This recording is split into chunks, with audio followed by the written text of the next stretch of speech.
Sommes-nous en train d'assister à la fin de l'hégémonie française en Afrique? C'est une question qu'on est amené à se poser quand on sait qu'après le Burkina Faso, le Mali, le Niger, le Tchad, le Sénégal, c'est à présent au tour de la République de Côte d'Ivoire de vouloir se débarrasser d'une base militaire française. Eh bien, la base militaire située à Port-Bouët dans la commune d'Abidjan sera bientôt rétrocédée. Analyse et réflexion dans ce regard sur l'avenir. Et dans ce regard sur l'avenir, nous irons au Mali voisin avec cette actualité phare. Des cadres terroristes, j'ai envie de dire, ont été vitrifiés par les FAMA. Analyse et réflexion dans quelques instants. Et puis, pour terminer, nous parlerons d'échanges internationaux avec cette question. Que peut Donald Trump face à la création d'une monnaie BRICS? Eh bien, Donald Trump menace les BRICS d'imposer des droits de l'homme jusqu'à 100% si toutefois ces pays sapent la domination du dollar américain. Voilà, mesdames, messieurs, les grands sujets qui seront débattus dans une poignée de secondes.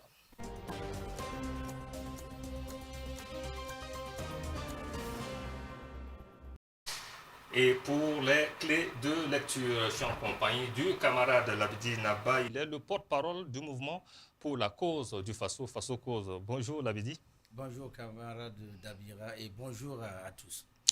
Monsieur Martin Sawadogo est également avec nous ce matin pour décrypter ces actualités. Monsieur Sawadogo est analyste politique. Bonjour Monsieur Sawadogo. Bonjour Monsieur Dabira et bonjour aux spectateurs de C360. Troisième invité pour décrypter ces actualités, Alouna Traoré. Il est militant de la Révolution d'août 1983. Bonjour, camarade, camarade Traoré. Bonjour, Dabira. Oui.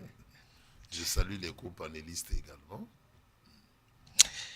Quatrième et dernier invité sur ce plateau, Monsieur Aimé Kambiré. Il est journaliste, il est certifié en journalisme et communication et conflit. Bonjour, Monsieur Kambiré. Bonjour à vous, c'est un plaisir de prendre part à ces échanges. Eh bien, en Côte d'Ivoire, une base militaire française située à Port-Bouët, dans la commune d'Abidjan, sera définitivement rétrocédée. Ce sera entre juillet et août 2025. Le processus de transition a été déjà entamé selon les forces armées de Côte d'Ivoire. À terme, la base sera occupée par le premier bataillon de commandos et de parachutistes de Côte d'Ivoire. Ce n'est pas une première. Rappelez-vous, le 17 septembre 2024, la France a officiellement rétrocédé au FACI, aux Forces armées de Côte d'Ivoire, le camp d'entraînement de Lomo situé dans le centre du pays. Monsieur Sawadogo, je vais commencer par vous. Alors, comment comprendre cette démarche du président ivoirien Alassane Dramane Ouattara qui semble être très ami à la France? Alors, je ne crois pas que ce soit à l'initiative du président Ouattara, c'est plutôt à l'initiative des autorités françaises. Des autorités françaises qui imposent ce qu'il doit faire chez lui? Le président Macron l'avait déjà annoncé que la France allait revoir son dispositif en Afrique. Alors, ce n'est pas la première fois dans l'histoire que la France fait semblant de quitter l'Afrique. Et c'est dommage qu'à chaque fois, nous n'arrivons pas à lire dans leur jeu.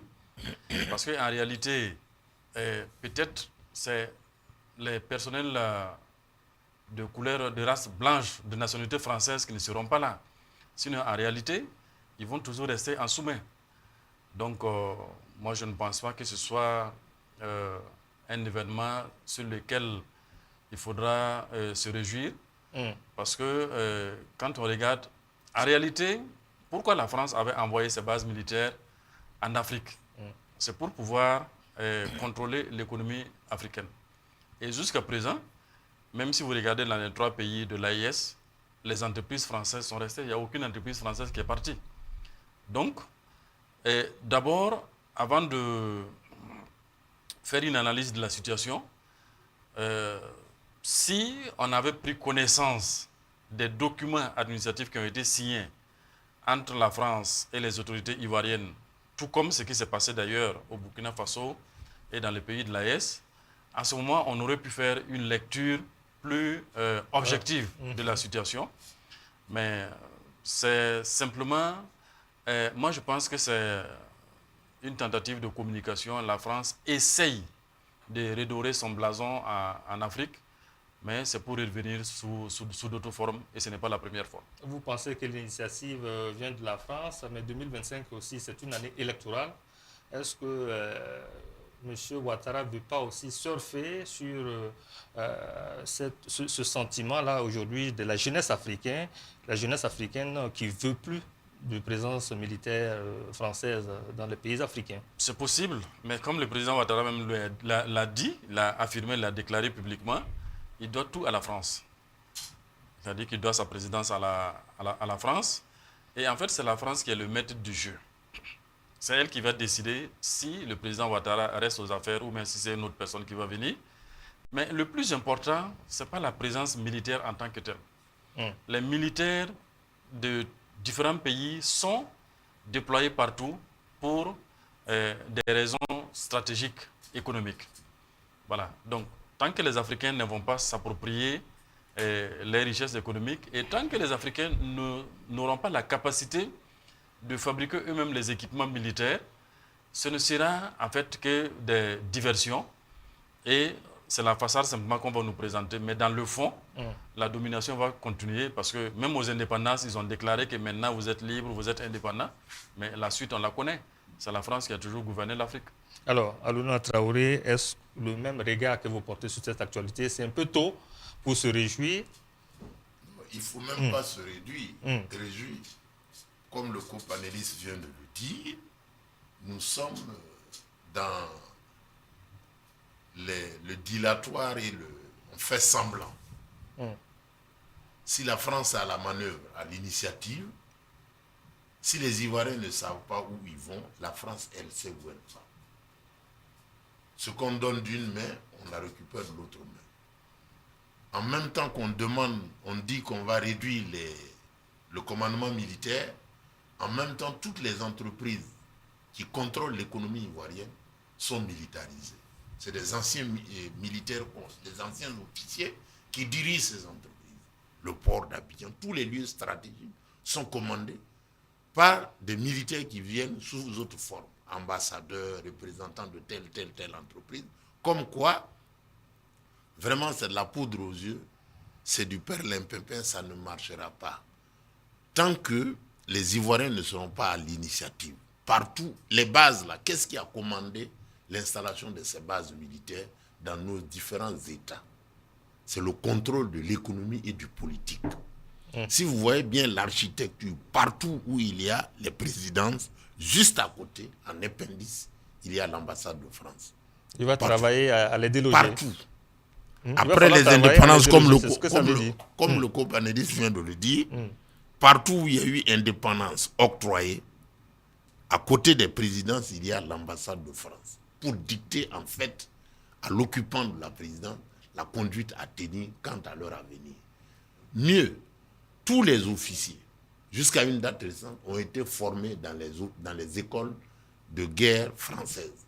Donc ils obéissent à des ordres venus, chaque officier militaire a un maître en Occident. Mieux, ils ont même des comptes privés. C'est les cellules qui commandent l'Afrique.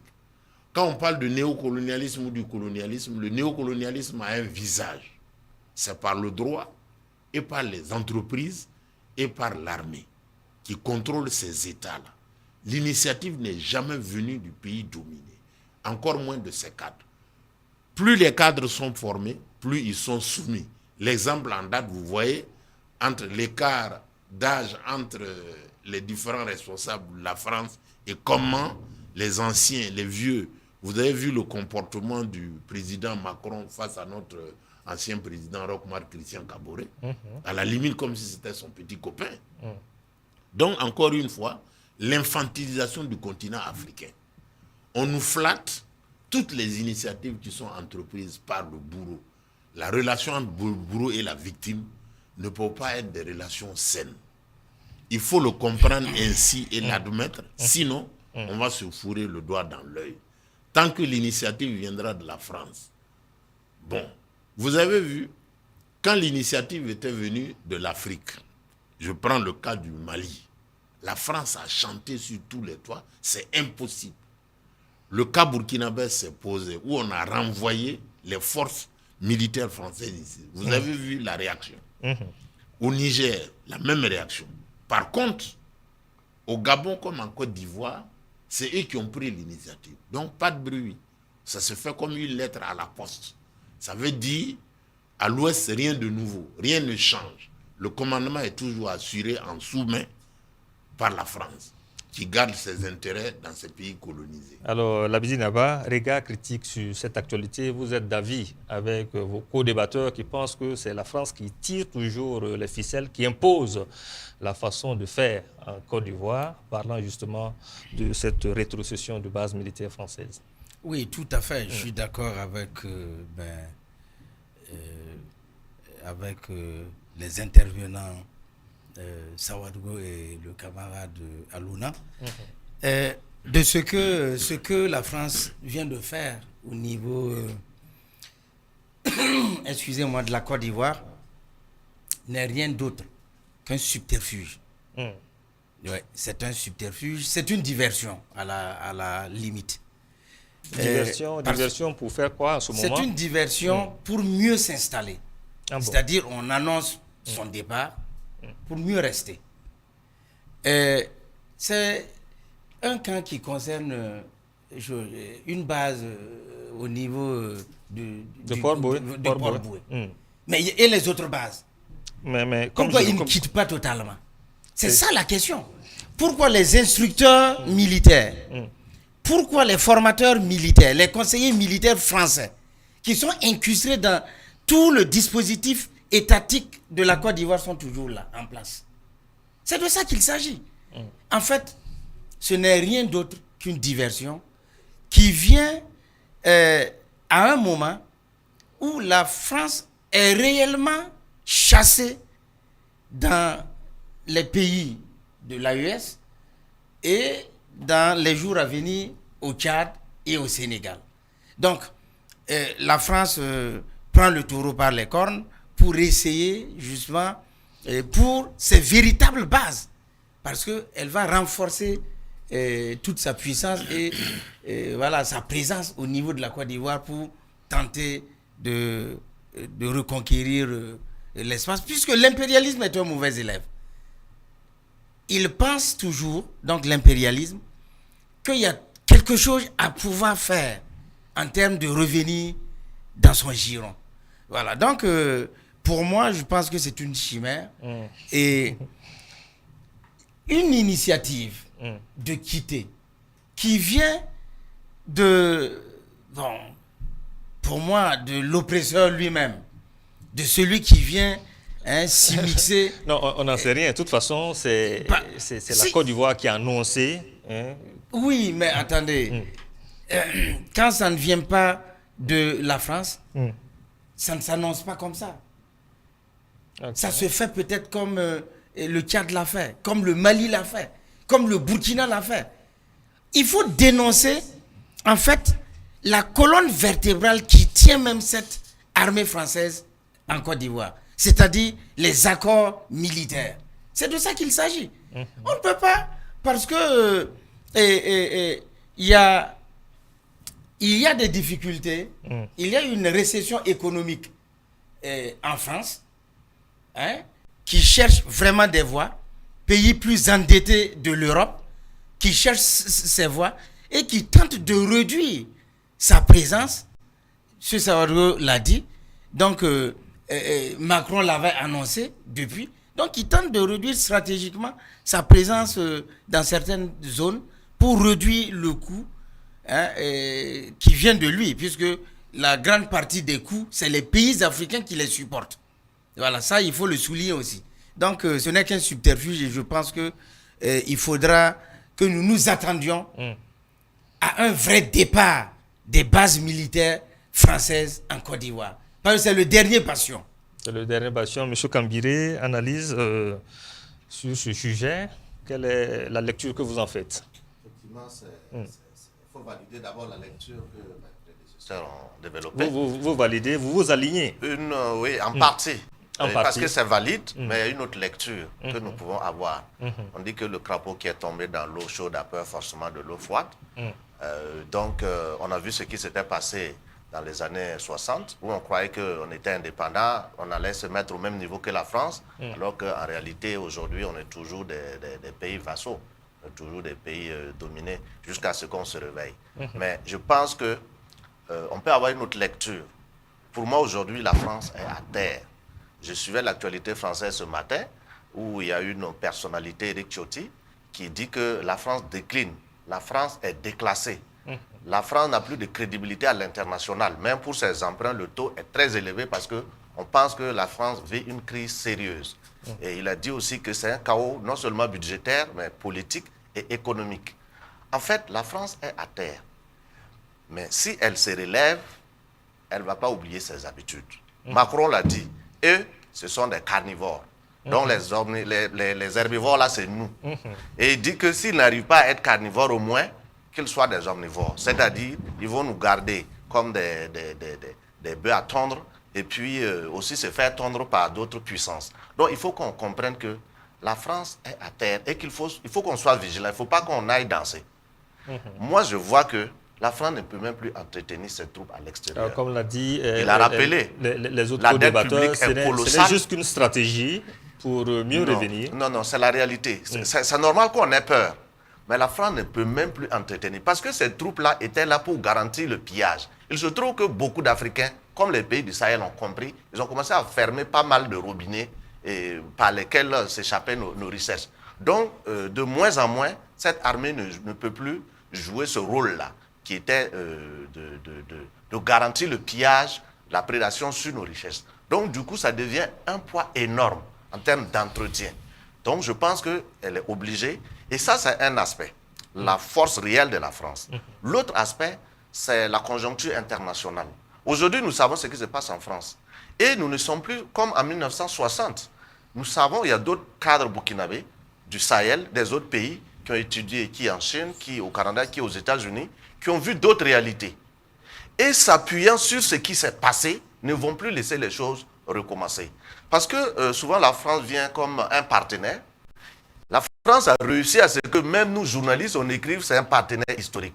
Mais nos relations sont basées sur la violence absolue, symbolique, physique. Et vous avez utilisé le terme, parce que le dirigeant africain qui s'amuse, on le vitrifie depuis l'Élysée.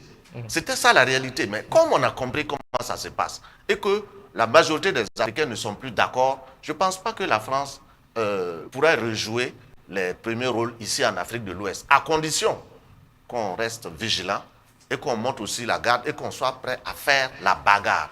Parce que la France est installée en Afrique par la violence, par son armée. Il faut qu'on la chasse par la violence et qu'on n'hésite pas.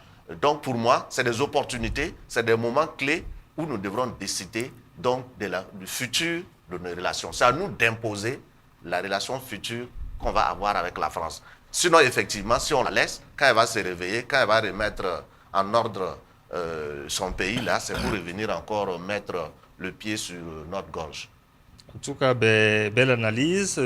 Cette base occupée par le 43e bataillon d'infanterie de marine française sera rebaptisée camp général de corps d'armée Ouattara Thomas Dakin, en hommage justement à l'homme qui fut le premier chef d'état-major général des armées ivoiriennes entre 61 et 74. Monsieur Sawadogo, on va dire que ça c'est une réappropriation, c'est une forme de montrer aussi son indépendance, comme on a vu au Burkina Faso, des rues qui ont été rebaptisées au nom donc des vaillants hommes qui ont bataillé pour le bien du pays. Ça, c'est quand même à applaudir. Déjà, c'est une bonne chose que l'on débaptise nos sites historiques et les grandes institutions.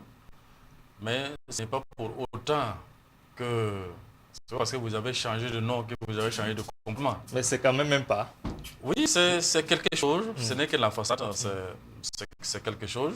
Mais il y a un travail de fond. Il y a un travail de fond et les Africains doivent tirer des leçons de l'histoire. Parce que ce n'est pas la première fois où nous nous faisons avoir dans le jeu international. Et il faudra qu'à un certain moment, nous tirions des leçons et qu'on prenne exemple sur des pays qui ont pu réellement se libérer à chaque fois, nous nous plaignons d'avoir été colonisés. Mais même la Chine a été envahie à un certain moment par le Japon, l'Inde par la Grande-Bretagne. Mais tous ces pays-là ont travaillé à prendre en main leur destin. Et ce sont aujourd'hui des pays qui produisent les équipements nécessaires pour leur souveraineté. Parce qu'en réalité, il faut regarder quels sont les éléments de souveraineté d'un pays. Il y a d'abord l'armée, il y a la monnaie, mais l'ossature, l'épine dorsale même, c'est l'éducation. Tant que c'est un autre pays qui fait votre programme et vos manuels scolaires, mais vos cadres vont se comporter exactement comme ce qu'on leur a enseigné. Mais les autres pays qui ont pu se libérer se sont décolonisés d'abord au niveau culturel. La Chine a fait une révolution culturelle, la Russie, et l'Inde également. Mais nous pensons que les luttes-là se mènent uniquement sur certains plans, et sur d'autres plans, on peut continuer à être des amis des autres. Non, en réalité, sur le plan international, il n'y a pas d'amitié. C'est nous seulement les Africains qui nous leurrons, qui pensons que quand quelqu'un vous vient en appui, c'est un ami. C'est peut-être un ami de circonstance. Mais à chaque fois que nous interagissons avec des pays, ils ont déjà une lecture à moyen et long terme de leur intervention. Et par finir, on se rend compte qu'on s'est fait avoir. Parce que nous ne sommes pas dans la prospective. Et tant qu'on ne sera pas dans la prospective, nous serons toujours infantilisés et nous ne ferons que changer de mettre... Même la Russie aujourd'hui, qu'on dit que c'est un partenaire stratégique, la Russie est tout sauf un partenaire stratégique. Aujourd'hui, c'est la conjoncture internationale qui fait que la Russie appuie les pays du Sahel. La Russie ne nous vient pas en aide parce qu'elle nous aime. Hein. La Russie nous vient en aide parce qu'elle est agressée par l'OTAN. Donc, elle veut leur montrer que ce que vous me faites là, je peux encore vous nuire dans d'autres domaines. C'est tout. Si d'aventure, l'OTAN, les États-Unis, normalisaient les relations avec la Russie, mais la Russie va nous jeter en pâture. C'est à nous de travailler comme l'Iran pour pouvoir, l'Iran, la Turquie, pour que dans 10 ans, 15 ans maximum, même si la Russie ne nous vient plus en aide, nous ayons une armée de l'AIS qui soit en mesure d'affronter militairement et intellectuellement l'Occident et l'OTAN. En tout cas, il y a du travail de fond qui se fait particulièrement dans les pays de l'AES pour rendre nos armées encore plus fortes. Mais pour ce qui est du cas de la Russie, on va dire que sa capacité de nuisance vis-à-vis donc des Occidentaux nous arrange en ce moment. Oui, ça nous arrange pour le moment. Mais il ne faudra pas que nous dormons sur nos lauriers parce que dans la vie, rien n'est définitif. Et en matière de relations internationales, les présidents passent avec leurs programmes et leurs stratégies et d'autres présidents viennent. Aujourd'hui, nous avons la chance, entre guillemets, que Poutine, c'est quelqu'un qui s'est préparé de longue date parce qu'il savait que tôt ou tard, la Russie allait être agressée par l'Occident. Et ils ont décidé de jouer sur le plan international. Ce n'est pas uniquement en Afrique, mais même au Proche, au Moyen-Orient, pour montrer aux Occidentaux que ce ne sont pas eux seuls qui peuvent occuper le terrain et ils peuvent également nuire à leurs intérêts stratégiques et économiques. Si nous ne tirons pas leçon de cette lecture géopolitique pour nous outiller et nous former. Vous voyez aujourd'hui par exemple que le Burkina et les pays de l'AES, tout ce que nous demandons comme financement, on nous donne. Vous pensez que c'est parce que les Occidentaux nous aiment? Non. Ils savent ce que cela représente comme conséquence. Et aujourd'hui, les projets et programmes en matière de sécurisation foncière sont les plus financés par l'Occident et les institutions de Bretton Woods. Ils savent ce qu'ils sont en train de préparer. Et malheureusement, nous ne sommes jamais dans la prospective et on se fait toujours surprendre. Ok, très bien. Nous allons poursuivre pour aller au Mali voisin pour parler cette fois-ci de lutte contre le terrorisme. Les forces armées maliennes, les FAMA, ont annoncé dimanche avoir neutralisé plusieurs cadres terroristes à Tinzaouaten dans la région de Kidal. C'était au cours d'une opération spéciale d'envergure menée dans la dite région. Alors, Monsieur Alouna Traoré, on va dire que c'est quand même des cadres qui ont été neutralisés. On va dire que les FAMA viennent de marquer un grand coup. Grand coup, oui, mais ce n'est pas la fin. C'est gagner une bataille, ce n'est pas gagner la guerre. La guerre continue. Et quand on fait ces prises-là, on appelle des grosses prises, ça encourage, ça soutient le moral. C'est un signal fort. Et ça voudra dire que les FAMA doivent s'organiser de mieux en mieux. Parce que l'ennemi qu'on a en face n'est pas ce qu'on croit. Chaque fois, il a la capacité de se métastaser, de se changer en plusieurs vecteurs. Parce que celui qu'on a en face a décidé de recoloniser l'Afrique en faisant peur. On fait peur aux Africains, on installe par le biais des institutions internationales, toutes tendances confondues, on les installe et c'est financé par les richesses, les ressources qu'on veut sauvegarder. Donc la soumission et la domination continuent. Encore une fois, cette prise-là montre que de jour en jour, en AES, on s'organise pour mieux faire mal à l'ennemi. Et c'est bon signe annonciateur de la maîtrise du terrain en AES. Ça veut dire que l'ennemi, on réduit les capacités de destruction de l'ennemi. Mais encore une fois, il faut s'organiser de façon davantage, en mobilisant toujours le peuple à faire sa guerre. C'est une guerre du peuple, c'est le peuple qui doit mener sa guerre. Voici ma grille de lecture. Ce n'est pas la fin, mais en tout cas, c'est bon signe. Ça donne du baume au moral. Il faut poursuivre ainsi, que ce soit entendu dans tous les États de l'AES, où l'ennemi sort, nous sommes prêts. Alors, camarade Labedi, quelle analyse vous faites sur donc, cette actualité? Bon, c'est une analyse qui va en droite ligne avec ce que mes prédécesseurs ont dit, de ce que, justement, après avoir libéré Kidal, il y a une année, il faut dire que les forces du mal, les terroristes s'étaient retrouvés une autre base qui était à Tizawaten, non loin justement de l'Algérie, où encore ils se réorganisaient. En juillet, les FAMA, soutenus par les forces militaires burkinabées et nigériennes, ont fait une grande offensive où le QG des terroristes à Tizawaten a été foudroyé. Beaucoup de prises, beaucoup vraiment de dégâts du côté de ces ordres du malheur-là. Mais ce n'était pas terminé, parce que c'est une zone vraiment accidentée où il y a beaucoup d'autres refuges.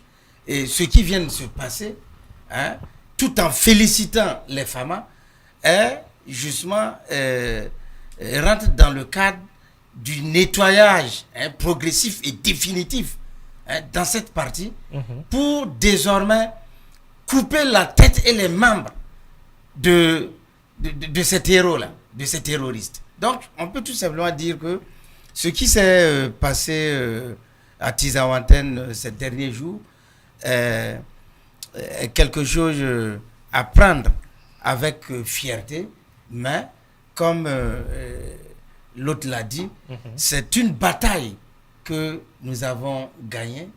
La guerre n'est pas terminée. La guerre n'est pas en tout cas terminée, parce que ces cadres-là, faut-il le préciser, étaient en réunion à Tizawaten pour insuffler un nouvel élan aux velléités sécessionnistes Touareg. Il va sans dire que le projet Azawad n'est jamais abandonné. Tout à fait, tout à fait. Donc, comme vous l'avez dit, c'est une victoire d'étape et non la fin de Absolument. la guerre. Clé de lecture, M. Aimé Kambiré. Oui, c'est une bonne nouvelle. Ça rassure la population et ça s'ouvre sur des perspectives heureuses. À ce niveau où l'armée malienne avait subi quand même d'importantes pertes, que ce soit là après la réaction, comme il a rappelé, de l'AES pour frapper au cœur donc, de ces nébuleuses-là, que l'armée malienne s'organise et passe à l'offensive. Comme on a dit, notre armée a reculé, a endigué la progression des terroristes et maintenant on passe à l'offensive. On n'attend plus qu'ils viennent pour réagir. Donc on est maintenant dans l'action, même dans la projection, pour pouvoir anticiper et puis réduire un peu la nocivité de ces groupes-là. Mais je m'aligne tout à fait par rapport à ce que excusez, le camarade Traoré a dit, c'est-à-dire la guerre est toujours là, la guerre sera toujours devant, parce qu'on sait que ces groupes terroristes-là, ils créent pour défendre une petite cause. Mais tout de suite, les systèmes dominants s'en servent pour continuer à réguler le monde à leur profit. Vous avez vu ce qui s'est passé en Syrie. Du jour au lendemain, on nous parle de groupes terroristes, de groupes rebelles qui occupent l'importante ville d'Alep. Vous voyez que la Russie, malgré sa force militaire, est victime de temps en temps d'attaques terroristes.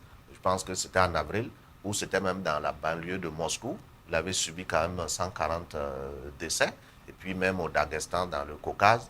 Donc, quelle que soit la puissance de votre armée, vous pouvez subir. Parce que derrière ces groupes, il y a d'autres manœuvres souterraines qui se passent. Et donc, cette victoire de Tizoatène-là ne doit pas nous faire oublier que, voilà, ils dorment toujours, ils peuvent être mus par des soutiens. Il y a des échanges qui viennent, excusez, notamment, par exemple, la fin de la guerre en Ukraine. Vous savez, le petit soutien de certains pays occidentaux à l'Ukraine ne peut rien faire face à l'armée russe.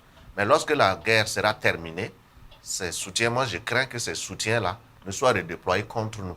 Donc il va falloir que ces échanges-là passent pour qu'on essaye de voir s'il y a des éclaircies et si nous allons définitivement vers la fin du terrorisme au Sahel. En tous les cas, il faut rester, comme le président Traoré l'a dit, dans la guerre de haute intensité pendant 10 ans, pendant 20 ans s'il faut. Il faut que l'ennemi cède. Il faut que l'ennemi cède parce que le prix de la liberté, c'est à ce coup-là. En tout cas, on le sait, Tizaouaten est une localité frontalière d'Algérie. Le rôle de l'Algérie, est-ce que sans une franche collaboration de l'Algérie, est-ce que le Mali pourra en tout cas venir à bout du terrorisme dans cette partie? On ne peut que tirer les leviers qui sont dans vos mains. C'est-à-dire, vous savez, quelqu'un, il est votre partenaire aujourd'hui, demain vous ne le comprenez pas. Moi, ce que je pense, c'est que les forces armées maliennes doivent être au maximum de leur puissance, continuer de s'entraîner, continuer de s'armer. Et diplomatiquement, c'est toujours bien de s'entendre avec le voisin que d'avoir des relations tendues. Mais en attendant, il faut compter sur soi-même. Parce que demain, l'Algérie peut s'entendre avec la France. Après-demain, elle ne s'entend pas avec la France. Demain, elle s'entend avec le Maroc. Après-demain, elle ne s'entend pas avec le Maroc. Donc, chaque pays essaie de défendre ses intérêts vitaux. Il faut que les pays du Sahel aussi défendent leurs intérêts vitaux et continuent dans la diplomatie autant que possible avec les pays qui veulent bien qu'on aille dans ce sens. Alors, M. Sawadougo, comment est-ce que vous analysez justement la posture algérienne qui, selon certaines analyses, joue un rôle trouble dans cette lutte-là? Non, en fait, ce n'est pas un rôle trouble. Moi, je dis toujours, c'est nous qui croyons à l'amitié. On a vu les Algériens envoyer des délégations auprès des autorités maliennes au début, clamer les relations historiques. En fait, c'est nous qui croyons à l'amitié entre les États. L'amitié entre les peuples existe, mais l'amitié entre les États n'existe pas. Il y a les intérêts que chacun défend. Si je dois te caresser dans le sens de poil pour avoir ce que je veux, mais pourquoi je veux me priver? Donc, l'Algérie joue ses intérêts parce que cette région frontalière-là est un bassin pétrolier. Et nous savons très bien qu'aujourd'hui, toutes les guerres, ça ne date même pas d'aujourd'hui, toutes les guerres qui se font, il y a un intérêt économique derrière. Il y a une volonté de puissance, il y a une volonté de domination. Alors, si l'Algérie doit faire croire au Mali et à l'AIS qu'il a un partenaire ou il a un ami pour avoir ce qu'il veut, et d'autre part jouer le jeu de la France, c'est des bonnes guerres. C'est à nous de tirer des leçons de l'histoire et savoir réellement que nous n'avons pas d'amis et que tous ceux qui viennent vers nous, les gens ne peuvent pas se déplacer à des millions de kilomètres pour nos beaux yeux. Ça n'a jamais eu lieu, ça n'aura jamais eu lieu. À chaque fois que des gens viennent vers nous, c'est pour leurs intérêts. C'est après avoir fait des calculs, des évaluations et poser des échéances stratégiques. Donc c'est à nous de le comprendre et de réagir en conséquence. Ce qui s'est passé à Tizaouaten est salutaire. On salue les forces de défense maliennes. Ça montre qu'ils sont déjà montés à un certain niveau de puissance. Mais même les expressions que nous utilisons, les cadres terroristes, ce ne sont pas des cadres terroristes. C'est la presse occidentale qui dit que c'est des cadres terroristes. Qui fabrique ces cadres terroristes-là? Les vrais cadres terroristes, ce sont les Occidentaux. Ce ne sont pas les bandits qui sont sur le terrain. Demain, on va les remplacer. Ce n'est simplement que de la chair à canon. Ce sont des bandits. Ce sont simplement des bandits que vous avez vu que même la proclamation de l'indépendance de l'Azawad, ça s'est passé en France, sur les presses françaises. Vous pensez que de telles choses sont possibles en Afrique? Ça, c'est une déclaration de guerre. Mais pourquoi ils se comportent avec un tel mépris envers nous? Parce que nous prêtons le flanc. Et le plus souvent, même les expressions que nous utilisons, c'est ce que leurs médias utilisent, que nous répétons. Les vrais cadres terroristes ne sont pas sur le terrain. Les vrais cadres terroristes, c'est ceux qui leur donnent les équipements, c'est ceux qui leur donnent les financements, c'est ceux qui leur donnent les renseignements, c'est ceux qui leur disent les lieux et les cibles. Voilà, les cibles qu'il faut attaquer. C'est eux les cadres terroristes. Et tant que nous n'allons pas travailler à pouvoir cibler ces cadres terroristes-là et puis les neutraliser, Poutine a prévenu les Occidentaux. Qu'est-ce qu'ils sont en train de faire? Les missiles que l'Ukraine utilise, ils vont considérer les pays qui les ont donné ces équipements-là comme des pays ennemis et les traiter en conséquence. C'est pour cela qu'aujourd'hui, en ce moment, face à des titans de ce genre? Non, il faudra simplement que nous prenions des leçons et on ait une lecture objective de la scène internationale. Pour savoir qu'aujourd'hui, ce qui fait peur à l'ennemi, c'est la force de dissuasion que vous avez. Ce n'est pas les discours. Les gens ne se préoccupent pas du discours que vous menez, que vous utilisez ou du langage que vous utilisez. Ils regardent quelles sont vos forces et jusqu'où vous êtes prêts à aller. Les Russes sont prêts à déclencher une guerre nucléaire contre l'Occident. Et ils le savent très bien. Ils le savent que les Russes ne sont pas des enfants de cœur, ils ne s'amusent pas. Parce qu'ils savent ce qui s'est passé de par le passé. Ce sont les Russes qui ont été les premiers à marcher sur Berlin. Ce ne sont pas les Occidentaux. Ce sont les Russes qui ont permis la libération de l'Occident avec l'appui des Africains qui malheureusement n'ont jamais été reconnus à leur valeur. Donc, les vrais cadres terroristes, ce sont ceux qui sont les stratèges de l'OTAN, ce sont ceux qui arment et financent les bandits qui sont au Sahel. Et c'est eux que nous devons guetter et nous devons nous équiper de façon militaire pour pouvoir les neutraliser, comme ce qu'Israël fait le plus souvent avec ses ennemis. Voilà donc qui est bien dit. Nous allons poursuivre cette émission pour parler du troisième sujet cette fois-ci. Donald Trump a lancé samedi un avertissement sévère aux pays des BRICS, menaçant d'imposer des droits de douane jusqu'à 100% s'ils cherchent à affaiblir la domination du dollar américain. Certains membres du bloc BRICS envisagent en effet d'abandonner le billet vert dans leurs échanges internationaux et de créer de nouvelles monnaies communes. Alors, M. Alouna Traoré, je vais commencer par vous cette fois-ci. Menace réelle et quelles conséquences sur l'Amérique et les pays du BRICS? Menace réelle ou objective, ça veut dire que les BRICS sont sur la bonne voie.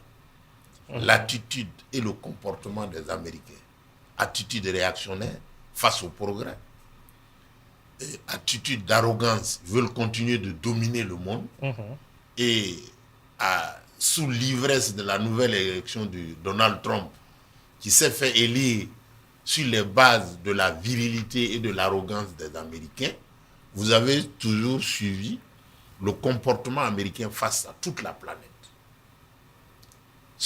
Sur leur passeport et leurs photos d'identité, et sur leur passeport et leur carte d'identité, c'est écrit: les États-Unis font injection à toute la planète. Prenez soin de ce monsieur car c'est un Américain. Take care of this man because he is an American. Donc, cette attitude-là, dans les faits, se traduit: attention, ne créez pas une monnaie concurrente au dollar. Ça veut dire toute la panique. On n'arrête pas le soleil, on ne cache pas le soleil d'une seule main, on n'arrête pas aussi le progrès.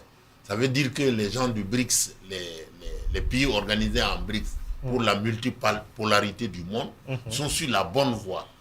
en atteste l'attitude et le comportement des États-Unis. Ces menaces-là de fixer les impôts, le commerce est équitable. Autant les pays du BRICS gagnent avec les États-Unis aussi gagnent avec les pays du BRICS. En voulant leur appliquer les impositions à 100%, qu'ils s'attendent également qu'on leur applique la même formule. Donc, moi je pense que l'attitude américaine est de bonne guerre pour faire peur, mais il n'a pas affaire à des enfants de cœur. Les BRICS sont des puissances émergentes et ne vont pas se faire marcher sur les pieds. Et personne n'entend se faire commander les lois et le comportement sur la planète Terre en suivant le dictat américain. C'est la peur qui amène Donald Trump à menacer ainsi. Tout à fait. Et c'est de bonne guerre. Naba Labedi, menace réelle et quelles conséquences si toutefois il agit ainsi? Bon, c'est vraiment... de toute façon, le président Donald Trump a toujours eu des attitudes protectionnistes, des attitudes justement qui placent au plus haut sommet les intérêts de son peuple. C'est un républicain. Oui, c'est ce qui doit être justement l'attitude de chaque chef d'État envers son peuple, envers son pays. Alors, il menace d'infliger 100% de tarifs sur tarifs douaniers. Douanières sur les exportations vers les USA des pays du BRICS. Ce que les pays du BRICS feront, c'est la réplicité face à cela. Parce que la dynamique des BRICS n'a pas commencé aujourd'hui. Et le changement de paradigme... La conséquence sera quoi? Qui sera le grand perdant si toutefois cela arrive? Le grand perdant, je pense que si les pays du BRICS maintiennent le cap, dans une certaine intelligence, aujourd'hui, les BRICS représentent un poids énorme en matière économique et en matière d'échanges commerciaux dans le monde. Les États-Unis vont forcément réviser leur position. Ça, c'est ma lecture de la situation. En 2020 ou 2022, si je ne me trompe, on a sorti le Burkina Faso de l'AGOA. On a même retiré les MCA et autres. Mais on fonctionne toujours. Et aujourd'hui, de la manière la plus belle. C'est-à-dire que les menaces protectionnistes d'un pays ne peuvent pas empêcher la marche glorieuse d'un groupe de pays, surtout des BRICS, qui sont véritablement un groupe qui représente l'humanité, les valeurs humaines, les valeurs justement inaltérables de l'homme, de l'humain. Donc moi je pense que c'est dans notre intelligence, c'est dans l'intelligence des pays du BRICS, des BRICS, de vouloir de contrer justement cette menace-là qui va permettre de l'affaiblir et éventuellement d'imposer aux États-Unis de justement respecter des règles commerciales qui seront fixées par les mêmes BRICS. Par les mêmes BRICS, Aimé Kambiré, quelle analyse vous en faites? Oui, un peu plus globalement, je ferai l'analyse même du monde occidental qui a dominé le reste des peuples durant des siècles et qui est aujourd'hui en train de s'enliser. Et plus ce monde se débat, plus il s'enfonce. Je pense que les menaces de Donald Trump sont à prendre au sérieux parce que connaissant l'homme, il va les appliquer. Il risque d'agir. Et donc, il faut les BRICS sont prêts pour ça. En fait, les BRICS, commerciale. ils ont décidé de prendre leur indépendance. Ils savent qu'il y aura une réaction et ils sont déjà prêts pour ça. Vous voyez que les sanctions occidentales n'ont rien fait à la Russie parce qu'elles s'y étaient préparées. Donc, les BRICS vont continuer sur leur lancée. Donald Trump va mettre à exécution ces menaces, ce qui va accélérer même le processus d'intégration des BRICS, intégration monétaire, intégration politique et économique de ces pays-là. Mais de quel pays les États-Unis parlent? Ils parlent quand même de la Chine, de l'Inde, de la Russie de l'Arabie Saoudite, des Émirats Arabes Unis, des pays pétroliers. Il y a 34 pays qui tapent à la porte des BRICS. Le Burkina Faso même veut y entrer. Je ne pense pas que si vous voulez imposer 100% de taxes de douane dans les transactions, je pense que les États-Unis aussi vont en prendre un coup. Et ça va accélérer parce que le monde commence à vivre sans les États-Unis. Il a bien pris l'exemple nous concernant. Quel type d'échanges commerciaux économiques nous avons avec les États-Unis, réellement? Nous, ce que nous voulons, c'est avoir du bon riz, on va préparer ici, et puis lutter contre le terrorisme. Parce que les produits américains sont à un niveau que nous ne pouvons même pas, nos pouvoirs d'achat ne peuvent même pas pouvoir avoir accès à ça. Donc, je pense que nous, notre préoccupation est ailleurs. Nous voulons notre souveraineté alimentaire, notre souveraineté politique, notre souveraineté économique. On a d'autres soucis à faire. Mais je pense que c'est aussi dans la continuité de la guerre que Trump a toujours menée envers la Chine, à chaque fois qu'il est au pouvoir, la guerre économique, la guerre commerciale. Je pense que c'est toujours dans cette logique-là. Mais la Chine aussi s'est préparée et saura répondre. Voilà pourquoi moi je pense qu'il y a des échéances importantes. Nous sommes en train de basculer dans une nouvelle ère. Que l'on veuille ou pas, les choses vont changer. Ceux qui ont dominé vont devoir cohabiter avec d'autres puissances et ensuite céder les premiers rangs. C'est comme ça, c'est inévitable.